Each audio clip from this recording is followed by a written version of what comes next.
Here's to the crazy ones. The misfits. The rebels. The troublemakers. The round pegs in the square holes. The ones who see things differently.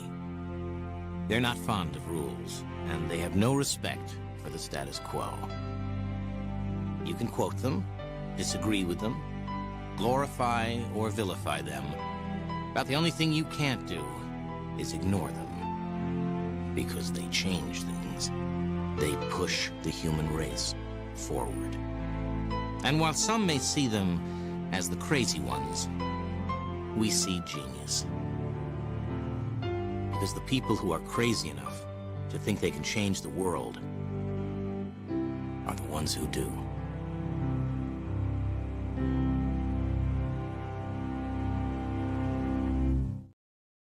Hey friends, Marc Mandel here. Welcome to episode number 8 of Customer Experience Unsung Heroes. Thanks for coming on this journey with me. So glad that we're together today. You know, I thought I'm going to start this show the way I start the other shows of the same series, by just explaining for a minute what the show is and why I picked that Apple video to put out there. First, I'll talk about the Apple video. I think that Apple video, here's to the crazy ones that we just showed a minute ago, I love that video. And the reason I love it so much is just the tagline at the end. For those of us who think we're crazy enough to change the world are the ones who do. When you think about the work that we do in customer experience, we think we're out there, rightly so, to be ambassadors for change and making things better for people. And I think that's what motivates a lot of us to get into this line of work that we do and we love. And so that Apple video, I think, just touches on greatness and really touches on that story, that feeling, that emotion of why we do what we do. That's why I just love showing it. I just kind of get chills every time I show it. The show itself, we call Unsung Heroes for a reason. Let's just be honest and say that there are so many good people in the world of customer experience management work, different types of industries, different types of companies, but the common thread between a lot of these guys is that these are the people who are backstage. These are the people doing the hard work day in and day out and making the differences, making the impact, and ultimately changing the world, like the Apple commercial said, but without necessarily getting the spotlight. They're not necessarily the guys who are always called out on stage or always getting the accolades from their company or their bosses, but they're the people I compare like to the Wizard of Oz, pay no attention to the man behind the curtain. And in many ways, those are my friends. These are the people that I'm most close with, which makes this show an opportunity to introduce you to those friends. And that's what makes this show most personal to me. Of all the different programming and shows that I do, this is the one that I really like the most. It's taking these people who I call the unsung heroes of customer experience work and giving them 15 or 20 minutes of recognition that I believe deeply they deserve. We met about a month ago on this show, you and I had a gentleman named Danny Jones on this show at that time. And Danny's an old friend, and you heard him talk a lot about his work in travel and hospitality. I thought I would extend that conversation with another gentleman from my life, Bradley Sachs, who in this case is another expert on customers and operations and experience and quality and just really doing the right things for the right people, the right way to get the right outcomes. And I've asked Bradley to come join me here in this show, today's episode. And we're going to jump right into Bradley and I sitting down and having just a good chat. And I hope you enjoy checking it out. Bradley, good to see you. Good day, Marc. Thanks for hanging out with my friends and me. It's good to have you here. It's a pleasure to be here. Thanks for inviting me. You bet, man. So getting this started, it dawns on me, like it has with other shows that I've done, I have a really good understanding of your story, kind of who are you and kind of what are you doing professionally.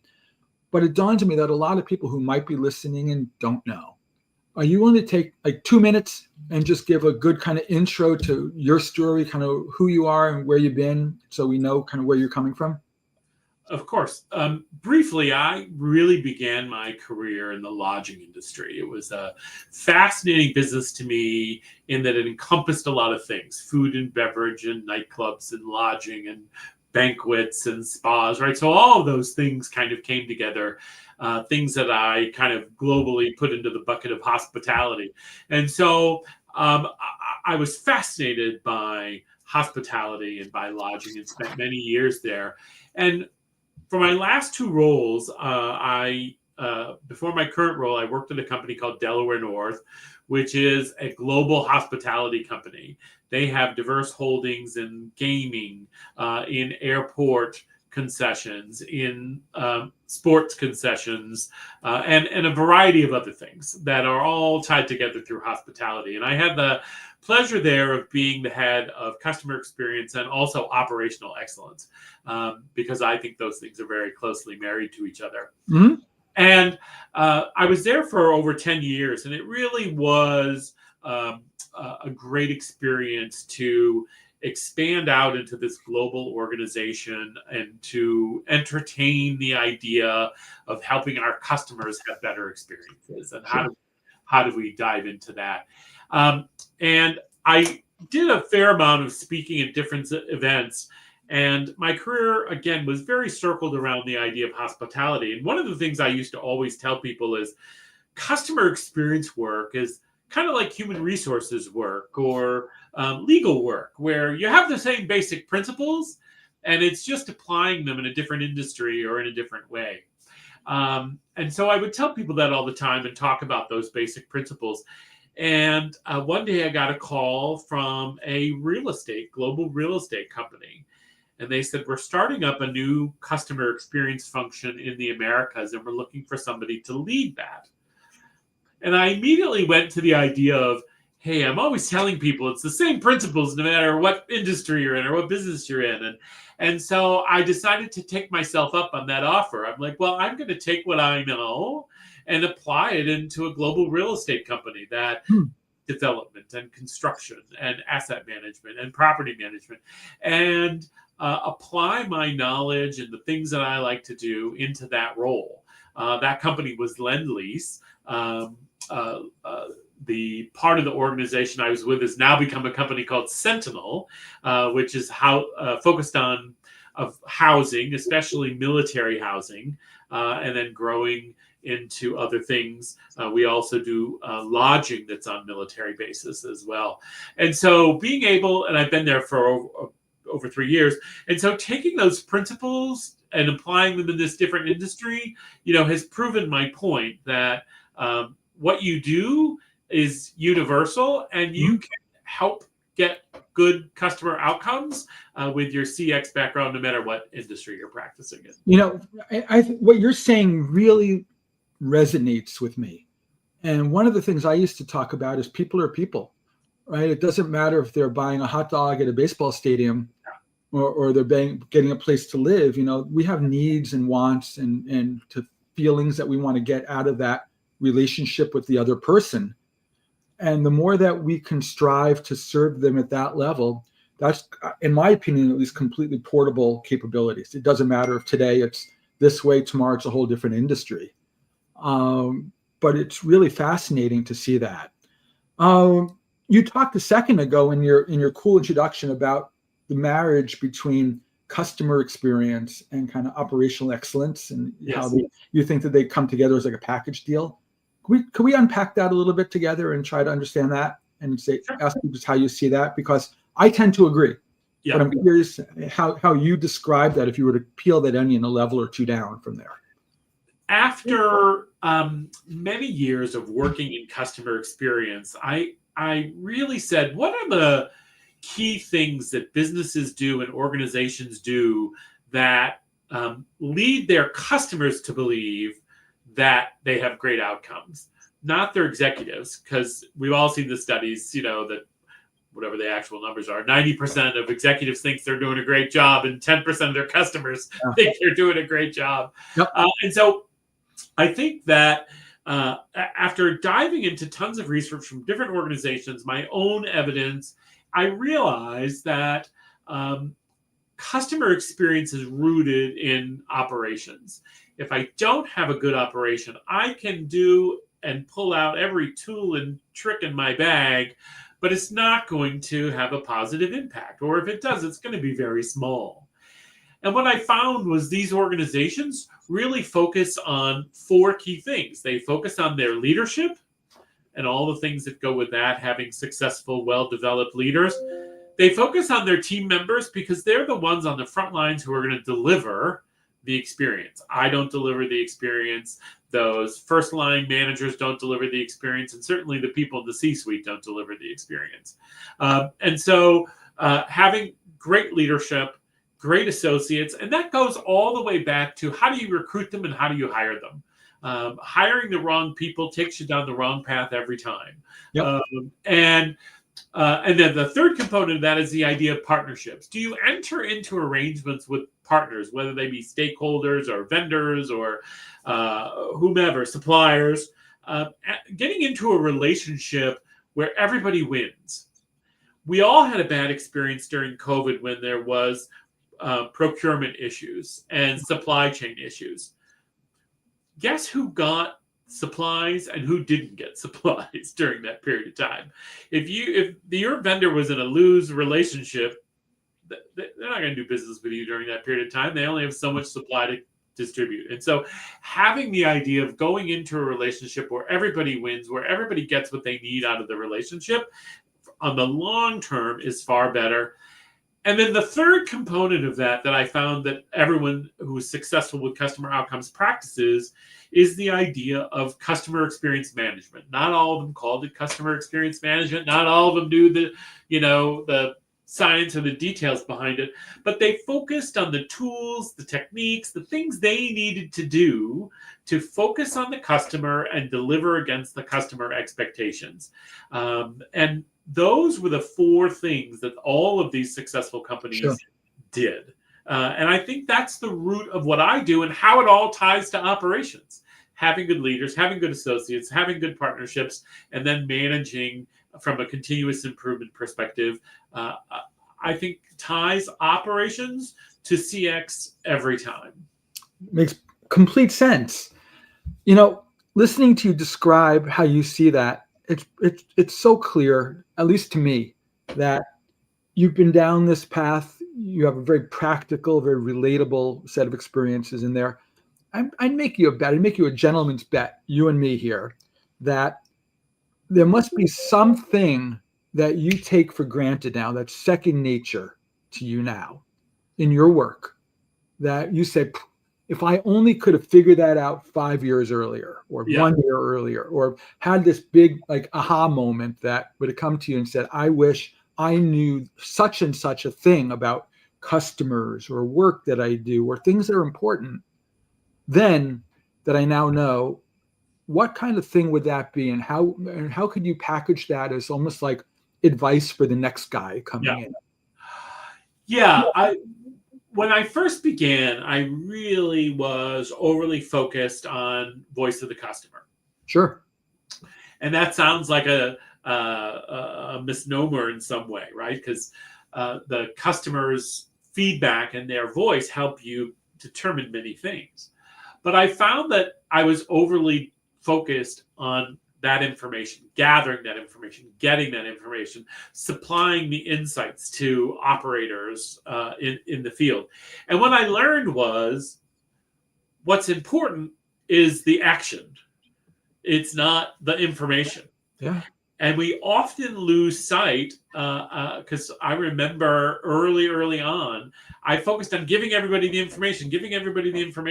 And ultimately, in some ways, the information becomes redundant. If you think about food and beverage services, right? So what can happen? The server's not friendly. The food's not right. There's not a lot of core problems that can really pop up at the end of the day. And so I'm just kind of feeding them redundant information time after time after time. And then I came to realize well, that's kind of useless because nobody's doing anything with it. And so what I really did was say, well, customer experience, my practice in this business is helping you take that information and do something with it, create action around it. And that's what the advice I would give is focus on the action, not necessarily the gathering and the distribution of information. I think that's right. From my standpoint, Bradley, I talk a lot about the role technology plays in customer experience work. And, I've worked in my career for a number of technology companies, so it pains me like hell to say this to you. But technology should never be the ends, but it could be part of the toolbox or part of the means to getting to the ends. But to say, well, we implemented the newest, whizziest tool of the day or software service of the day, it doesn't even matter which. At some point, tools don't drive outcomes. Right. People make outcomes. I completely agree. I think technology is a tool in your toolbox. Yeah. I think that technology may simplify some things. Technology around VOC collection, technology around chatbots, whatever the technology is, I think it can be a good tool. But what it can't be is the real insights analysis that says this all gets distilled down to this challenge that we're having operationally, or this all gets distilled down to the way in which we're handling this process. And I think there's a lot of buzz and talk about AI, but again, that's a tool. And listen, on all of my people I know who are practicing CX, nobody's really doing a heck of a lot with it yet. They're all concerned about the hallucinations that AI has. They're all concerned about what if it goes awry. And I was just at a conference where a lot of the vendors were AI providers of some sort. And it's very difficult for them to say, how are you preventing this from going wrong? And hallucinating or giving bad information. It's kind of like ChatGPT. It just goes out and scrapes what's out there, good and bad information. And so I think that tools are very important. Technology tools are very important. But it's the people at the end of the day. When I was just talking about all those practices, it was about leadership, which is people, and associates, which is people, and the partnerships that you have, which is people. And so customer experience is about people. And we can't let go of that understanding. Yeah, I think that, and talking about AI in particular, because and I know it's everywhere. It's in every conversation. Yep. Today people are getting a little freaked out about the potential for AI to replace you and me in our work. But the reality is, I think the play right now, and I've said this a million times, is to use AI creatively to augment our abilities, not to replace us.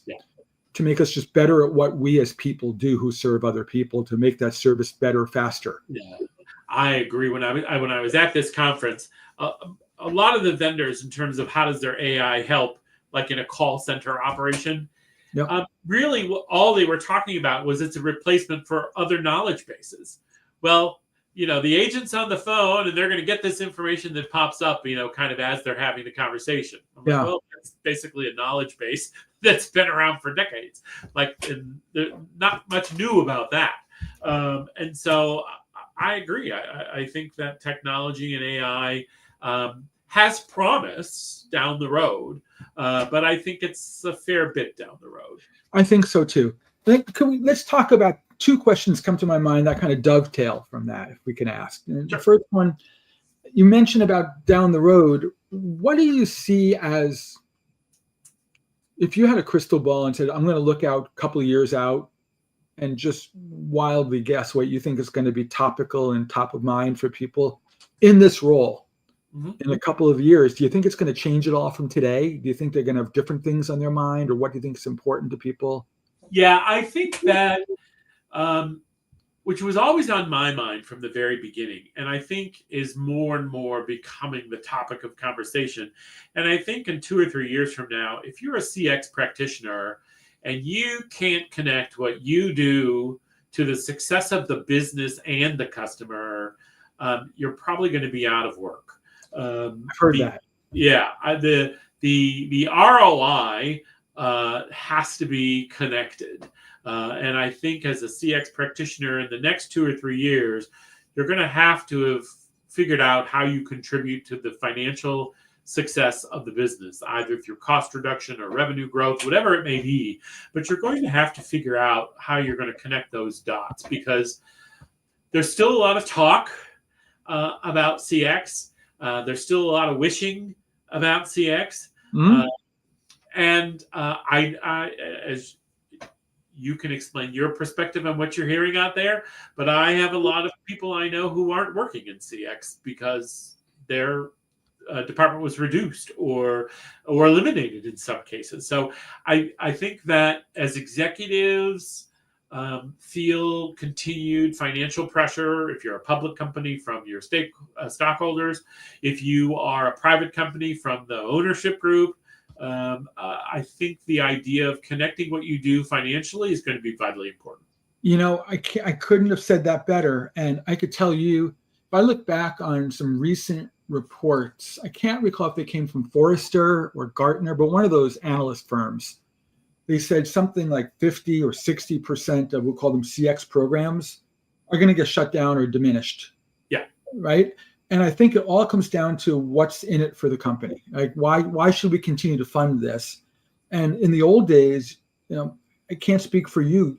I used to try to get away with saying things like, well, this work has got us 12 NPS points this year. Right. Right. And that used to be grounds for celebration.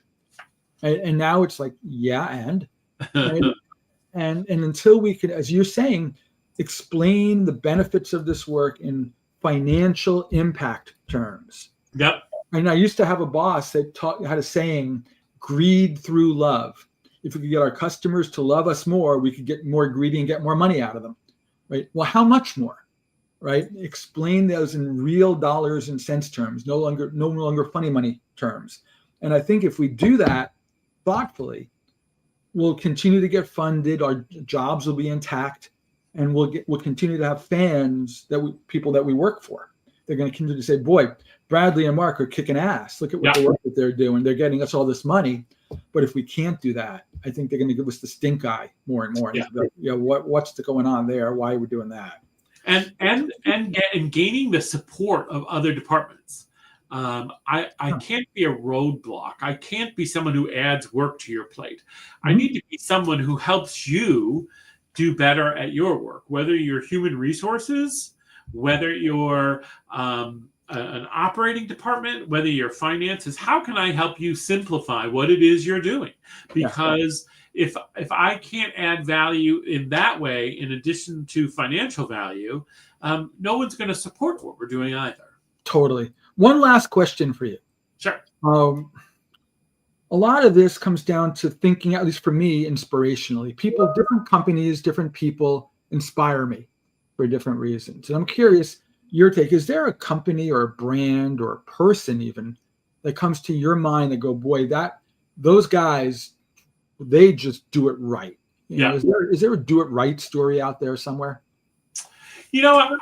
I think there is. I think a lot of the traditional names that you hear, Nordstrom's, Neiman's, I think from a kind of retail experience, I think they do it well. I think Disney. Mm-hmm. Listen, if you've been to Disney lately, it's not the Disney of 20 years ago. Sure. Not a knock on Disney. My old company had operations in Disney. And they still do a great job, but not to the same innovative level they were before. Yeah, I get it. And where hey, that's an unheard of idea. I can't believe that Disney does that. Or this is amazing, and the impact that it has is fascinating. So I think there are still some very good practitioners. I think there are still organizations that put their money where their mouth is. Ritz is a great example of giving their team members financial not incentives, but they allow you to spend money for a customer if you need to spend money for a customer. Yeah. Or whatever that may happen to be. I think it's still $1,000 per guest per stay or something like that. And so I think there's some players out there that still are doing a good job. I think there's going to be some interesting things that happen. I think as The C-suite tries to connect what happens to ROI in one way or the other. I think that's going to drive more innovation. And I think that's what's been lacking in the last few years is some real innovation. And I know we're trying with AI and other technology, but that in many ways, while it may touch the customer, probably isn't going to change their experience greatly. And so how can we innovate in the human connection in our business, whatever your business is, if it's food service, if it's lodging, if it's housing, if it's retail, whatever that business is, how can you innovate? Because customers are walking away in droves, not going to retail stores. Is a great example. Disney isn't spending tons more money on advertising because their business is way up. And so I think the idea that innovation has to find its way back into customer experiences. You know, it's interesting. I'll make one last point here. Maybe it's a slight counterpoint to yours. I think the pandemic taught us as people a sense of, to a certain extent, resilience and patience. But at the same time, we as customers are less resilient and less patient of bad behaviors than ever before. So our willingness to accept bad treatment from a company or a brand or a person is at an all-time low, I think. We'll walk faster. We'll get away faster. Yeah, I agree. And I connect it to value and the value proposition, right? So when places were struggling to get people in the door, restaurants is a great example. And then the pandemic calmed down, let's say. And now your menu prices have gone up 33% or more, or 50% or more. The customer, usually that value changes over a longer period of time because we all remember our grandmother telling us when bread was a nickel, right? And that value changes over a long period of time and everyone just kind of goes along with those slow value changes. But this time, value changed rapidly. And I think that created a situation where people were not good with it. I get that. Bradley, we could talk forever, but I know you're a busy man and you have some commitments to get to.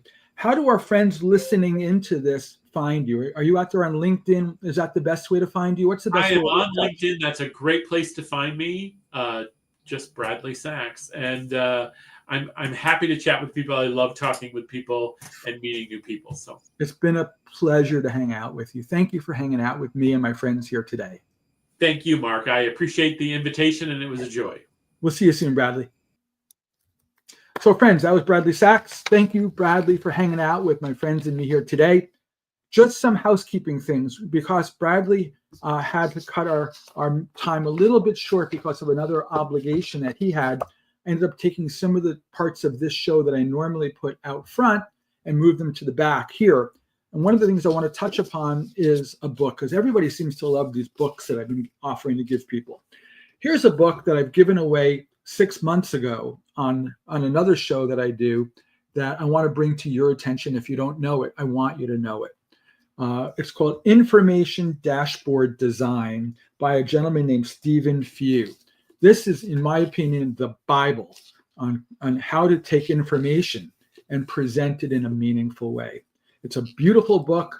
It gets into detail about how to really think through information presentation, data visualization at a level I've never seen before outside of this book. I have 5 copies of this book on my shelf over there. I want to give copies to you guys. So if you want one, ping me. I'll get a copy of Stephen's book in the mail to you. I think it's awesome. The other housekeeping thing are the upcoming conferences. Since we're sitting here in the beginning of March, we're getting right smack in the middle of conference season. And I'll be coming to 3 big conferences over the next 30 days that I'm hoping to see you at if you're coming to them. I'll be at the Qualtrics X4 conference coming up in Salt Lake City toward the end of March. And then immediately after that, going to the Medallia Experience 2025 conference in Las Vegas. So between Qualtrics and Medallia, it's the back half of March. And those are 2 consecutive weeks I'll be away at those conferences. So if you're either of those, come find me. Come look me up and say, I watched you on your podcast and thanks for hanging out with me. And then it's the week after that, I'm going to be in Chicago for for something called the Quirks Conference. And so I hope you come hang out with us there if that's more of your venue, if that's more your jam. But Qualtrics Conference, the Medallia Conference, and then the Quirks Conference are all coming at us in the next few weeks, and I'll be at all of them. I'm hoping to see you at any of them. I'll be back with my first live episode of this show soon, where I'm going to have a live feed coming from the Qualtrics Conference. We're going to do it live on the floor, kind of walking around, talking to people, and I'm hoping you join me for that, but that's not for another 2 or 3 weeks. Until then, my friends, stay well. Thank you for coming on this journey with me, and we'll see you soon. Take care, my friends. Be well. Bye-bye now.